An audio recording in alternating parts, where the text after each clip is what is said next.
19º día. Sintetizando, Dr. Sieg-Nagel, se puede considerar que al llegar al siglo XIII, los Golem habían realizado en un 90% los planes de la Fraternidad Blanca, la Orden Benedictina Golem y sus derivaciones, Cluny, Ciste y el Temple, estaban firmemente establecidas en Europa. El Colegio de Constructores de Templos había adquirido, con la posesión de las tablas de la ley, el más alto conocimiento. Los gremios y hermandades de masones, instruidos por los Golem, estaban levantando centenares de templos, iglesias y catedrales góticas, en todas las ciudades importantes de Europa y en ciertos lugares a los que se adjudicaba valor telúrico, y los pueblos, desde los siervos y villanos hasta los señores, nobles y reyes, vivían en una era de costumbres religiosas, sustentaban una cultura donde Dios, y los sacerdotes de Dios, intervenían activa y cotidianamente, vale decir, los pueblos, que ahora experimentaban la unidad religiosa, estaban preparados para recibir la unidad económica y política de un gobierno mundial. La sinarquía del pueblo elegido, el poder económico de la Orden del Temple ya estaba consolidado, y el ejército de la Iglesia, que aseguraría la unidad política, también. Como ve, Dr. Sieg-Nagel, los planes de la Fraternidad Blanca estaban a punto de concretarse, y sin embargo fracasaron. ¿Qué fue lo que ocurrió? Los planes de la Fraternidad Blanca fracasaron fundamentalmente por causa de dos reyes, Federico II Hohenstaufen, emperador del Sacro Imperio Romano Germano, y Felipe IV el Hermoso, rey de Francia. Ambos reinaron en países distintos y en periodos históricos diferentes, y no se conocieron entre sí. Federico II en Sicilia, desde 1212 hasta 1250, y Felipe IV en Francia, desde 1285 hasta 1314. Sin embargo, un nexo oculto explica y justifica los actos altamente estratégicos desplegados por estos extraordinarios monarcas, es la oposición de la sabiduría hiperbórea. Tenemos pues, dos causas exotéricas del fracaso de los planes enemigos, los reyes mencionados, y una causa esotérica, la oposición de la sabiduría hiperbórea, de la que aquellas, no son más que efectos. Examinaré, entonces, un tanto superficialmente las dos primeras y me concentraré en detallar la segunda. Es conveniente que así lo haga para exponer el papel destacado que le cupo a la casa de Tarsis en tales hechos. Habrá que comenzar, desde luego, por describir las circunstancias que dieron lugar a la coronación de Federico II y los actos con que éste desestabilizó el poder del papado. Luego me detendré a mostrar las verdaderas causas de aquellos actos, esto es, la oposición de la sabiduría hiperbórea. Se verá, así, cómo los señores de Tarsis desarrollaron su estrategia y cómo fueron casi exterminados por los Golem a mediados del siglo XIII. Finalmente llegaré a la gestión de Felipe IV, el rey que aplicó el golpe mortal a la sinarquía financiera de los templarios. A partir de allí, Dr. Sieg-Nagel, todo estará dado para que la historia de la casa de Tarsis, que estoy narrando para usted, entre en su fase final. Con la elección del Papa Inocencio LL en 1198, los Golem juegan una de sus últimas y más importantes cartas. Aquel pontífice, en efecto, goza de un prestigio sin par entre la indócil nobleza germánica. Los reyes se someten a su arbitrio y su voluntad se impone sin resistencias en todos los ámbitos. Por lo demás, no se preocupa demasiado en disimular sus planes, pues proclama abiertamente la vigencia de la teoría de Gregorio VII sobre las dos espadas, de las cuales una, la temporal del emperador, debe estar sometida a la espiritual de la Iglesia. Pues bien, este Papa, que tiene en sus manos todos los triunfos de los Golem, es también el tutor y regente del joven príncipe Federico de Sicilia, principal heredero de los Hohenstaufen austríacos y alemanes. Es en ese príncipe que los Golem, y la Fraternidad Blanca, han apoyado todo el peso de su estrategia. Federico, educado como monje cisterciense y caballero templario por los Golem de la corte normanda de su madre Constanza de Sicilia, debería empuñar con vigor nunca visto, desde los tiempos de Carlomagno, la espada temporal de los reyes y someterla a la espada espiritual de la Iglesia. Entonces la espada espiritual, que es la cruz de Jesús Cristo y el plano del templo, sería asiento del trono del mundo, un sitial para el Mesías del Dios creador o sus representantes. Pero he aquí que Federico se rebela tempranamente contra ese plan. Federico II es coronado rey alemán en 1212 con el auspicio de Inocencio III y la aprobación manifiesta de Felipe el Augusto, rey de Francia. En principio hizo lo que se esperaba de él y ya en 1213, contando solo 18 años de edad, promulgó la bula de oro a favor de la Iglesia, en la que confirmaba la totalidad de sus posesiones territoriales, inclusive las que aquella se había apropiado indebidamente luego de la muerte de Enrique IV. Aceptaba, asimismo, renunciar, tanto él como cualquier otro rey alemán futuro, a la elección de obispos y abades. Es evidente, pues, la predisposición inicial del joven rey para cumplir con los planes de la Iglesia Golem. Sin embargo, muy pronto esa actitud comenzó a cambiar, hasta tornarse totalmente hostil hacia sus antiguos protectores. Las causas fueron dos: la reacción positiva de la herencia de su sangre pura gracias a la proximidad histórica del Graal, concepto que ya explicaré, y la influencia de ciertos iniciados hiperbóreos que el mismo Federico II hizo venir hasta su corte de Palermo desde lejanos países del Asia y cuya historia no me podré detener a relatar en esta carta.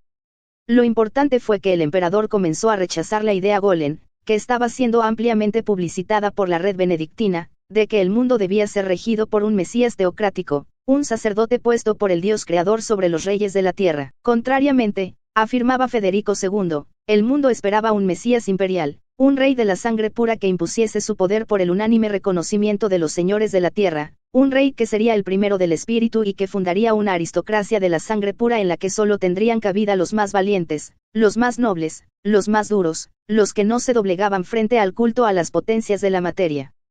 Federico el, naturalmente, se sentía llamado para ocupar ese lugar. La doctrina que Federico II expresaba con tanta claridad era la síntesis de una idea que se venía desarrollando entre los miembros de su estirpe desde el emperador Enrique el Pajarero.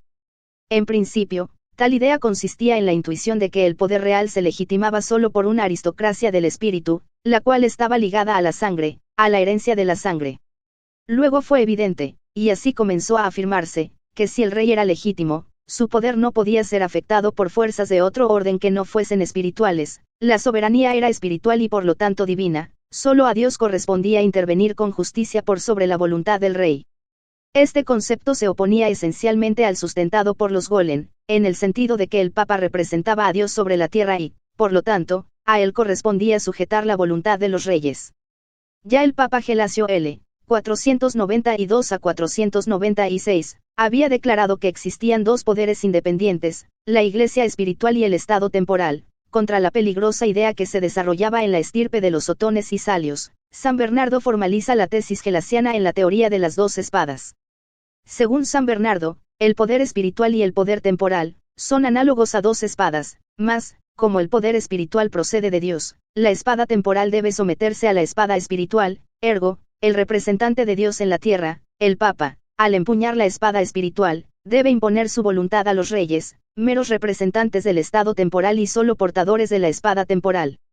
Pese al empeño puesto por la Iglesia en imponer el engaño, la idea va madurando y comienzan a producirse choques entre los reyes más espirituales y los representantes de las potencias de la materia. La querella de las investiduras, protagonizada por el emperador Enrique IV, antepasado de Federico II, y el Papa Golem Gregorio VII, señala la fase culminante de la reacción satánica. En el año 1077, el emperador Enrique IV es obligado a humillarse frente al Papa, en Canosa, para obtener el levantamiento de su previa excomunión.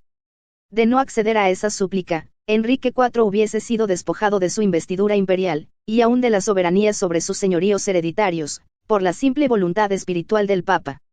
Naturalmente, una idea que brota de la sangre, y se torna más clara y más fuerte tras cada generación, no puede ser reprimida con penitencias y humillaciones. Será Federico Barbarroja, el abuelo de Federico II, quien se opondrá con más vigor a la tiranía papal y demostrará que la existencia de la aristocracia del espíritu era más que una idea.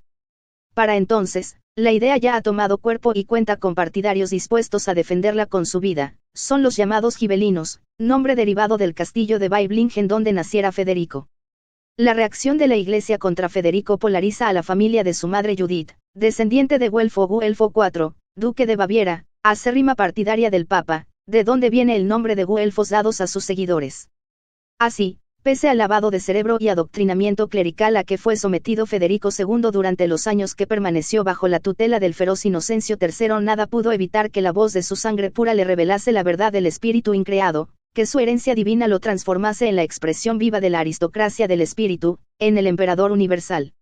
Antes de partir a Palestina en 1227, Federico II se había convertido en hombre de piedra, en pontífice hiperbóreo, y había recordado el pacto de sangre de los Atlantes blancos.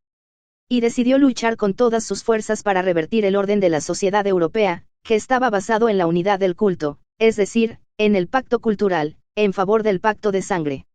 La solución escogida por Federico II consistía en minar la unidad imperial de entonces, cuyas monarquías estaban totalmente condicionadas por la Iglesia, concediendo el mayor poder posible a los señores territoriales. Ellos serían, desde luego, los que reconocerían con su sangre pura al verdadero líder espiritual de Occidente, el que vendría a instaurar el imperio universal del espíritu. En cambio la Iglesia Golem, frente al creciente poder de los príncipes, solo vería desintegrarse la unidad política que tan necesaria era para sus planes de dominación mundial, una unidad política que había edificado sobre el cimiento de incontables crímenes perpetrados durante siglos de intrigas y engaños, que había proyectado en el secreto de los monasterios benedictinos y cistercienses, que había impuesto en las mentes crédulas y temerosas de los nobles mediante la amenaza de la pérdida del cielo, la excomunión, el chantaje del terror, y toda suerte de recursos indignos. Esa unidad política controlada discretamente por la Iglesia, que ahora disponía de una poderosa banca y de una orden militar, resultaría fatalmente desestabilizada por Federico II. En 1220, cuando aún obedecía al plan de los Golem, Federico II concedió a los príncipes eclesiásticos los derechos de reglamentar el tráfico comercial en sus territorios y decidir sobre su fortificación. Empero, en 1232, confirió estos mismos derechos a los señores territoriales además de autorizarles la jurisdicción completa de sus países. En la práctica, esto significaba que asuntos tales como la moneda, el mercado, la justicia, la policía, y las fortificaciones, quedaban para siempre sujetos a la potestad de los señores territoriales, no teniendo ya el rey, ni el papa, poder ejecutivo alguno en sus respectivos países. Después de la muerte de Federico II, en 1250, jamás conseguirá la Iglesia Golem otra oportunidad semejante para cumplir con los planes de la Fraternidad Blanca. En Alemania sobrevendrá el interregno, durante el cual los señores territoriales se harán cada vez más poderosos e independientes, y en Francia, gobernará Felipe IV, el Hermoso, quien concluirá la obra de Federico II procediendo a aniquilar a la Orden del Temple y a desmantelar la infraestructura de la sinarquía financiera. Como segunda causa del fracaso del Plan Golem, causa principal, causa esotérica, he mencionado a la oposición de la sabiduría hiperbórea. Con tal denominación me refiero, lógicamente, a la oposición consciente que ciertos sectores llevaron adelante contra las intrigas secretas de los Golem y sus organizaciones cistercienses y templarias. Esos sectores, que comprendían la sabiduría hiperbórea, contribuyeron de manera significativa a determinar el fracaso de los Golem. Eran varios grupos, pero entre los principales cabe citar a los bogomilos en el Italia, a los cátaros de Francia, y a los señores de Tarsis de España.